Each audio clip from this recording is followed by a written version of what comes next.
2023년 5월 한국고용정보원이 발간한 한국의 직종별 만족도 순위를 보면은 이렇습니다. 가장 만족도가 높은 직종은요, 그 1위가 보건의료직이었습니다. 보건의료직이 가장 만족도가 높은 직종이었습니다. 아무래도 코로나 팬데믹의 영향이지 않나 싶습니다. 그때 보건과 의료계에 계신 분들이 많은 일들을 했고 또 그것에 대해서 많은 사람들이 감사를 표했잖아요. 그래서 만족도가 높았던 것 같습니다. 2위는 연구직 및 공학기술직이었고요. 3위는 교육, 법률, 사회복지, 경찰, 소방직 및 군인이었습니다. 아무래도 공공의 삶에 도움을 주고자 존재하는 분야여서 이 만족도가 높았던 것 같습니다. 이 직군을 세분화해서 개별 직업별 만족도를 보면요. 1위는 치과 의사로 의료 과목에서 가장 돈을 많이 번다고 알려진 그러한 직업이죠. 그래서 아마 만족도가 높았던 것 같습니다. 바로 이어서 보면 2위는 변호사이고요. 3위는 소아과 의사였다고 합니다. 반면에 만족도가 낮은 직업도 있습니다. 만족도가 낮은 직업 1위는 가사 도우미였습니다. 2위는 주차관리 안내원, 3위는 경비원 순이었습니다. 공통점이 있죠. 모두 다 누군가를 섬기는 서비스 직종입니다. 서비스 직종을 감당하시는 분들에게 있어서 참 힘든 부분은 사람들의 갑질이죠. 갑질. 참 이 사회적 인식 변화가 절실히 필요한 것 같습니다. 누군가를 섬기는 것이 나보다 낮은 게 아니라 그 사람들의 일인 거잖아요. 직업인 건데 마치 나보다 낮은 사람처럼 여기며 갑질을 하다 보니까 이 사람들의 만족도가 낮았다라는 것입니다. 오늘 본문에는 직종에 대한 만족도가 아마 낮아도 너무 낮은 뿐만 아니라 사람들부터 가장 멸시를 받은 직업을 가진 한 여성이 나옵니다. 우리 함께 2장 1절 말씀, 2장 1절 함께 읽어보겠습니다. 눈의 아들 여호수아가 시팀에서 두 사람을 정탐꾼으로 보내며 이르되 가서 그 땅과 여리고를 엿보라 하매 그들이 가서 라합이라 하는 기생의 집에 들어가 거기서 유숙하더니. 누가 등장하죠? 라합의 직업은 뭡니까? 기생입니다. 창녀예요. 기생. 그리고 그녀는 이스라엘이 보기에는요, 이방인입니다. 그녀는 기생이고 이방인이면서 여성입니다. 그런데 먼 훗날 신약에 와서 그녀를요, 이렇게 표현합니다.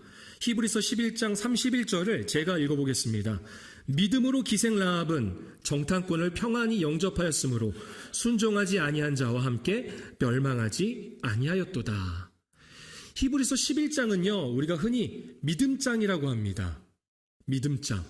히브리서 11장에는요, 믿음의 선진들이 열거되어 있어요. 그 사람 중에 한 명이 누구라는 거예요? 라합이라는 거예요. 기생 라합.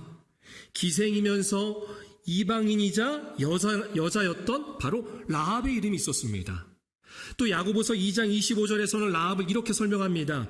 또 이와 같이 기생 라합이 사자들을 접대하여 다른 길로 나가게 할 때 행함으로 의롭다 하심을 받은 것이 아니냐. 그녀의 행함으로 의롭다. 다시 말해서 하나님께서 야, 잘했다 라고 칭찬해 주셨다라는 거예요. 그녀가 이렇게 믿음을 칭찬받을 수 있었던 것은 그녀가 이스라엘의 정탐꾼을 숨겨주었기 때문입니다. 사실 지난주로 여호수아서를 마쳤잖아요. 24장으로 마쳤는데 빼놓을 수 없는 이야기가 있었습니다. 그것은 바로 이 라합의 이야기예요. 일종의 프롤로그 같은 것이죠. 뒷담입니다. 이어서 나오는 이야기를 꼭 설명을 해야만 했습니다. 이 이야기를 보면 이렇습니다. 이스라엘은 여리고를 함락하기 전에 먼저 2명의 정탐꾼을 보냅니다. 2명의 정탐꾼은 몸을 숨기기 좋은 여러 사람들이 왕래가 많은 그런 라합의 여관을 찾았습니다. 그런데 정탐꾼의 능력이 부족했는지 바로 들통이 나버리고 맙니다. 결국 여리고의 왕에게까지 이 소식이 전해지고 왕은 라합의 집에 사람을 보내서 빨리 이 사람들을 잡아들여라 라고 명령을 하죠. 라합은 기지를 발휘하여서 왕의 군사들을 따돌리고 이스라엘의 두 정탐꾼을 안전하게 돌아가게 합니다. 그 내용이 바로 우리가 읽은 본문의 앞절이에요.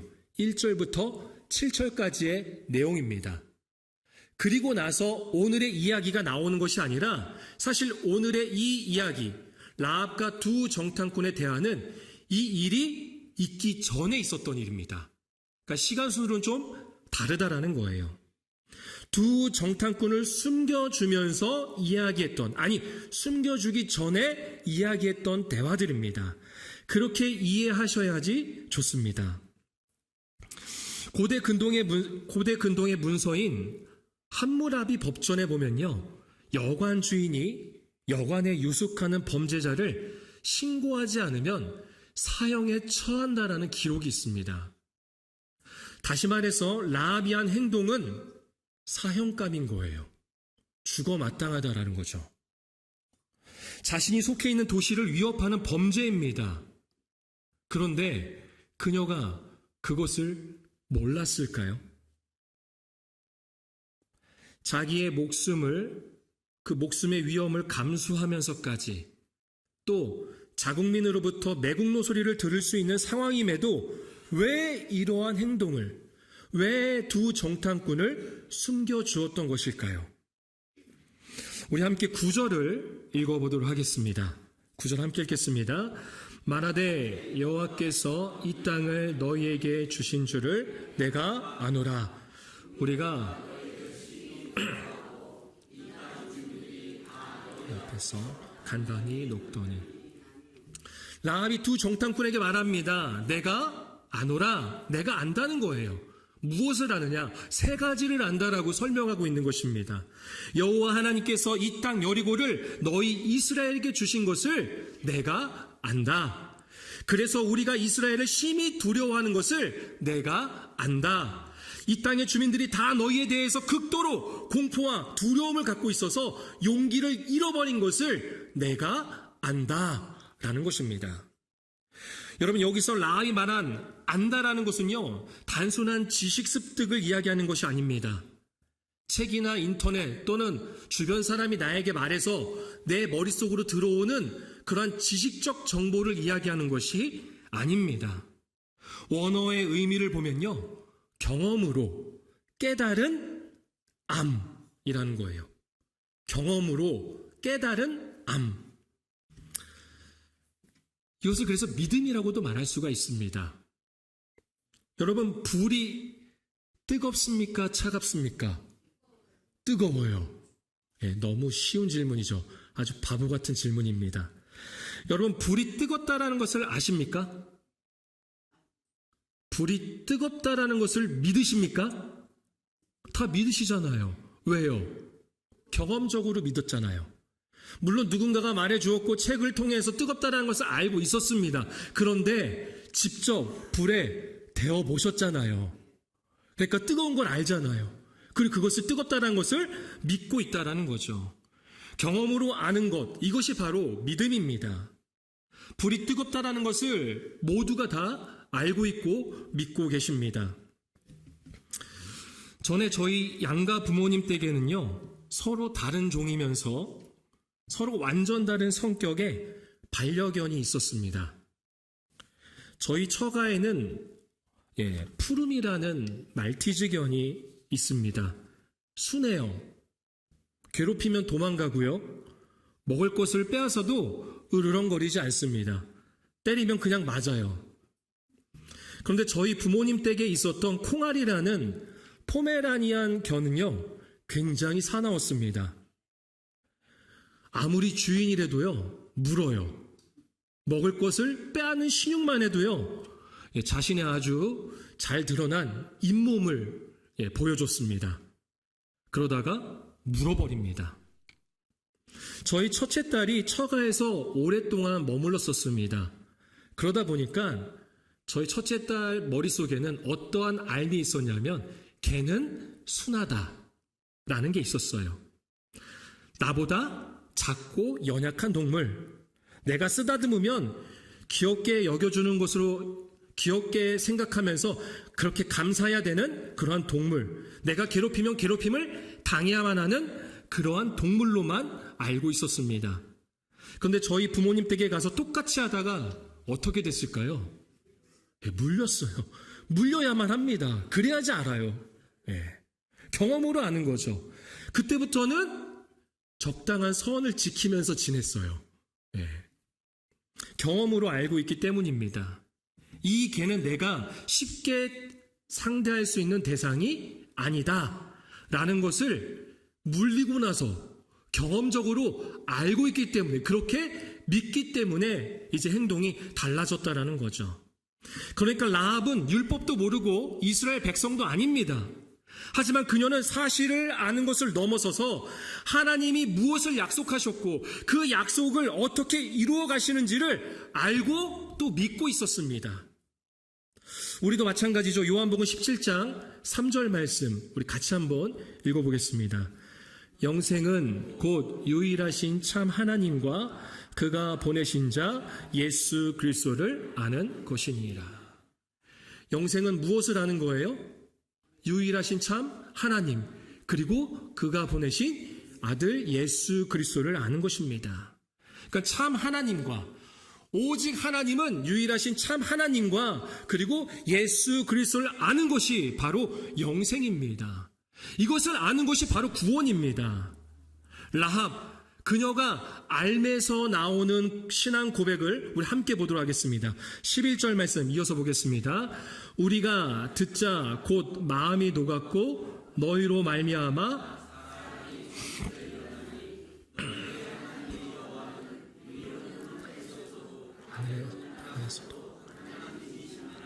아멘. 여호와 외에는 다른 하나님은, 다른 신은 없다라는 거예요. 그녀의 체험적 알매서 나오는 신앙 고백입니다. 여러 신들을 섬기던 사회에서 모든 신은 다 거짓이고 오직 하나님만이 참 신이다라는 이 고백은요, 정말 놀랍지가 않을 수 없습니다. 라합에게는 이러한 믿음이 있었습니다. 성도 여러분, 우리에게도 이러한 믿음을 우리가 소망할 수 있어야 됩니다. 세상의 흐름과 문화가 또는 내 마음이 거짓 신들을 만들어내지 못하도록 우리는 알아야 합니다. 우리는 그렇게 체험해야 합니다. 우리는 그렇게 믿어야 하는 것입니다. 하나님 여호와는 위로는 하늘에서도 아래로는 땅에서도 하나님이시니라. 하나님은 유일하신 참 신이신 것과 그의 아들 예수 그리스도를 아는 그 믿음이 우리 안에 충만하여지기를 소망합니다.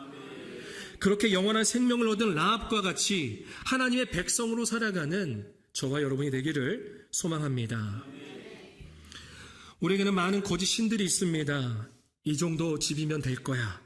이 정도 학벌이면, 이 정도 직장이면, 그래도 모아놓은 돈이 이 정도는 돼야 돼. 집안은 이래야지. 이러한 것들이 나에게 안녕을 준다라는 기대와 소망은 결국 거짓 신입니다. 그러한 마음이 바로 거짓 신인 거예요. 상황이 변하지 않는다 하더라도 오직 나에게 구원을 주시고 나에게 안녕을 주시고 나에게 생명을 주실 분은 오직 참 하나님과 예수 그리스도만을 아는 것, 그분을 믿는 것에 있음을 소망하시기를 바랍니다. 라합은 알기에 그렇게 믿기에 그래서 은혜를 구합니다. 우리 12절 말씀 같이 한번 12절 읽겠습니다. 그러므로 이제 청하노니 내가 너희를 선대하였은즉 너희도 내 아버지의 집을 선대하도록 여호와로 내게 맹세하고 내게 증표를 내라. 여기서 선대라는 말이 나오는데요, 히브리어로 헤세드라는 말입니다. 많이들 들어보셨어요? 헤세드라는 말 들어보셨나요? 헤세드. 구약에 굉장히 많이 나와요. 250번이 넘게 나온 걸로 알고 있습니다. 헤세드. 이 말이 뭐냐면 은혜예요. 은혜. 은혜. 라는 말이 헤세드고요. 그 헤세드가 오늘 12절에서는 선대라는 말로 번역이 되어 있습니다. 그러니까 라합은 정탐꾼들에게 내가 은혜를 베풀었으니까 너희도 나에게 은혜를 베풀어야 한다고 믿음으로 요구하고 있는 것입니다. 그리고 그 은혜의 징표를 달라고 합니다. 왜냐하면 라합은 은혜가 아니고서는 자신과 가족은 여리고에서 멸망당할 것을 알고 있었고 또 믿고 있었기 때문입니다. 그래서 라합에게는 은혜가 필요했습니다. 그러니 그 은혜의 징표를 달라고 간절히 요청하는 것입니다. 정탐꾼들이 은혜의 징표로 무엇을 말하는지 이어서 18절 말씀, 18절 함께 읽겠습니다. 우리가 이 땅에 들어올 때에 우리를 달아내린 창문에 이 붉은 줄을 매고 내 부모와 형제와 내 아버지의 가족을 다 내 집에 모으라. 창문에 뭘 매라고요? 붉은 줄을 매라고 합니다. 결국 나중에 이 붉은 줄을 매서 어떻게 될까요? 라합과 라합의 가족, 그에게 속한 모든 사람들이 구원을 받습니다. 죽임을 당하지 않아요. 여리고가 이스라엘에 의해서 무너졌을 때 붉은 줄을 맨 라합의 집만 구원을 받습니다. 이 장면을 보면서 떠오르는 것이 있지 않습니까? 라합의 집만 죽음이 지나갔어요. 바로 유월절입니다. 유월절. 이스라엘 백성이 오늘 본문 말씀 그 시대에서부터 보면 약 40년 전에 애굽을 나오게 되잖아요. 애굽을 나올 때 하나님께서 재앙을 내리셨습니다. 초태생, 처음 난 사람이든지 짐승이든지 다 죽는 거예요. 다 심판을 받는다라는 거죠. 처음 것이 죽는다라는 것은 결국 모든 것이 죽었다라는 것을 의미합니다. 그러한 재앙이 임하게 됩니다. 이때 이스라엘 백성들은 당시에 어린 양의 피를 문 인방과 물선주에 발랐습니다. 그러자 어린 양의 피가 발라진 집은 죽음이, 심판이 지나간 거예요. 넘어갔다라는 거죠. 그래서 넘을 유, 넘을 월 해서 유월절로 이스라엘 백성들이 지키게 되었죠. 제가 출애굽기 12장 23절 말씀을 읽어보겠습니다. 여호와께서 애굽 사람들에게 재앙을 내리려고 지나가실 때에 문 인방과 좌우 문설주의 피를 보시면 여호와께서 그 문을 넘으시고 멸하는 자에게 너희 집에 들어가서 너희를 치지 못하게 하실 것임이니라. 이게 바로 유월절입니다. 죽음이, 심판이 지나간 거예요. 넘어갔다라는 거죠. 기생 라합의 집에 붉은 줄이 매달려 있는 모습은 어린 양의 피가 발라져 있는 집에 심판이 지나갔음을, 다시 말해서 구원받았음을 의미하는 것입니다. 그리고 결국 이것은 어린 양 되시는 예수 그리스도의 보혈을 상징하는 것이죠. 우리 함께 마지막으로 요한복음 1장 29절, 요한복음 1장 29절을 함께 읽어보겠습니다. 이튿날 요한이 예수께서 자기에게 나아오심을 보고 이르되 보라 세상 책을 지급하는 하나님의 아멘. 우리에게 임할 영원한 죽음, 그 심판이 넘어갔습니다. 그렇게 예수 그리스도의 보혈로 넘어가게 하셨습니다. 하나님은 아들 예수 그리스도의 흘리신 피로 우리를 그렇게 구원하신 것입니다. 이것이 바로 은혜의 징표입니다. 라합의 붉은 줄은 인간이 만든 구원의 사다리가 아니라 하나님의 은혜를 붙드는 믿음의 줄이었던 것입니다. 여러분, 지금 여러분은 어떤 줄을 붙잡고 계십니까? 어떤 줄을 믿고 계십니까? 세속적 성공의 줄입니까? 사람과의 관계의 줄입니까? 아니면 물질의 줄입니까? 그것도 아니라면 내 외모에 대한 줄입니까? 아니면 가문에 대한 줄입니까? 우리는 예수 믿는 3대째 가정이에요. 4대째 가정이에요. 이거 중요하지 않습니다. 이러한 것들은요, 심판의 날에 우리를 구원하지 못합니다. 오직 우리의 삶의 붉은 줄 되시는 예수 그리스도의 보혈을 의지해야지만이, 그 복음을 가족과 공동체에 전함으로 모두가 하나님의 살리시는 그런 은혜를 경험해야지만이 우리는 소망하고 살아날 수 있는 것입니다. 여러분, 붉은 줄 되시는, 어린 양 되시는, 그렇게 나를 위해 피 흘리신 예수 그리스도를 소망하시길 바랍니다. 오직 예수 그리스도만이 은혜의 징표, 구원의 징표가 되십니다. 그런데 이 본문을, 이 내용들을 잘 살펴보면요, 참 이해가 되지 않은 부분들이 너무나 많습니다. 여러분, 이스라엘 백성들 중에 선발된 그러한 정탐꾼들입니다. 그 중에 2명이 선발돼서 정탐꾼으로 들어가게 돼요. 그 많은 사람 중에 2명입니다. 그러니 정탐에 얼마나 능한 그런 능력을 갖고 있었겠습니까? 그런데 그들이 정탐을 하지도 못하고 바로 들켜버립니다. 그리고 우연처럼 기생 라합의 집에 들어갔고, 라합은 기생이며 이방인임에도 불구하고 누구를 알고 있었어요? 하나님을 알고 있었어요. 그 하나님을 알고 믿고 있었습니다. 율법도 배운 적이 없는 그녀가 하나님에 대해서 알고 믿고 있었고, 그리고 하나님에 대해서 소망하고 있었습니다.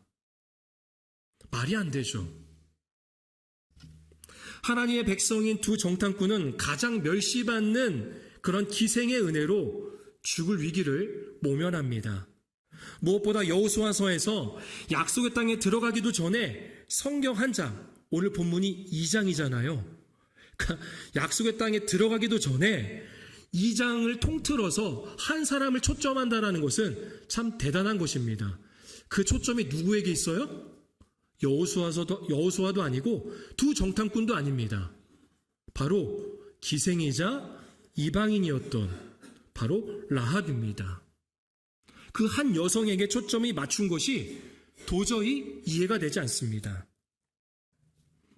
이 모든 것이 결국 하나님의 인도하심이라고밖에 표현할 수가 없는 거예요. 정탐꾼을 들키게 하신 것도, 기생 라합의 집에 들어가게 하신 것도, 그녀에게 알게 하게 하시고 또한 믿음을 주신 것도, 그래서 그녀와 그의 가족이 죽음을 넘어가게 하신 것, 그 모든 것이 다 하나님의 인도하심입니다. 상담가이자 목회자인 김영준 목사님의 거룩을 위한 오늘의 기도라는 책이 있습니다. 그 일부의 내용을 소개할까 합니다. 김영준 목사님의 가정에 도무지 이해할 수 없는 고통스러운 일이 일어난 적이 있다고 합니다. 그때 목사님과 사모님이 대화를 나누다가 서로 이렇게 설득을 합니다. 하나님이 하시겠다는데 우리가 무슨 자격으로 말하고 이해할 수 있겠는가?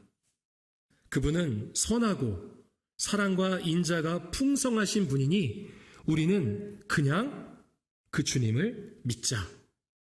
이해할 수 없지만 그분을 믿고 그분이 하시는 대로 순종하는 것이 우리가 선택할 수 있는 유일한 것이다. 그분의 뜻을 위해 십자가에 못 박으시고 왜 나를 버리시냐고 그렇게 부르짖는 아들의 소리에도 흔들리지 않는 하나님께 우리가 어떻게 할 수 있겠는가?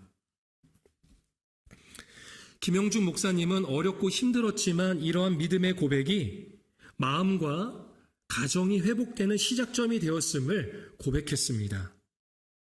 다시 말해서 이해되지 못하는 고통이 있다 하더라도 그것을 믿음으로 하나님의 인도하심입니다 라고 고백했을 때 회복이 시작이 되었다라는 것입니다. 우리에게도 이해할 수 없는 고통스러운 일들이 있습니다. 때로는 이해할 수 없는 기쁨과 행복의 일들도 있습니다. 그런데 그 모든 것이 다 하나님의 인도하심이라는 겁니다. 이것을 고백할 때 진정한 회복이 시작됩니다. 아무리 행복하고 기쁜 일이 있다 할지라도 이것을 모른다면, 이것을 고백하지 않는다면 회복은 일어나지 않습니다. 그냥 잠시 잠깐의 행복이자 기쁨인 거예요. 이해할 수 없는 고통 중에서 하나님의 인도하심을 고백하지 않는다면 그건 그냥 고통인 것입니다. 우리에게 중요한 것은 하나님의 인도하심을 믿음으로 고백하는 것입니다. 그럴 때 진정한 회복이 시작되는 줄로 믿습니다. 말씀을 정리합니다. 우리에게 필요한 것은 하나님을 아는 것입니다. 그분을 알고 믿음으로 고백하는 거예요. 유일하시며 참 신이신 하나님과 그의 아들 예수 그리스도를 아는 것, 그래서 믿는 것, 이러한 믿음이 우리 안에 있기를 소망합니다. 그리고 붉은 줄 되시는, 어린 양 되시는, 나를 위해 피 흘리신 예수 그리스도, 그분만을 소망하는 하나님의 자녀, 백성이 되기를 소망합니다. 지금 혹시나 고통 중에 있다면, 이해할 수 없는 고통으로 해서 힘들어하고 있다면, 또 이해할 수 없는 기쁨과 즐거움 속에 있다 할지라도 중요한 것은 그 모든 것이 다 하나님의 인도하심이라는 그러한 고백을 통해서 우리의 마음과 우리의 가정, 사업장, 교회와 지역이 회복되기를 소망합니다.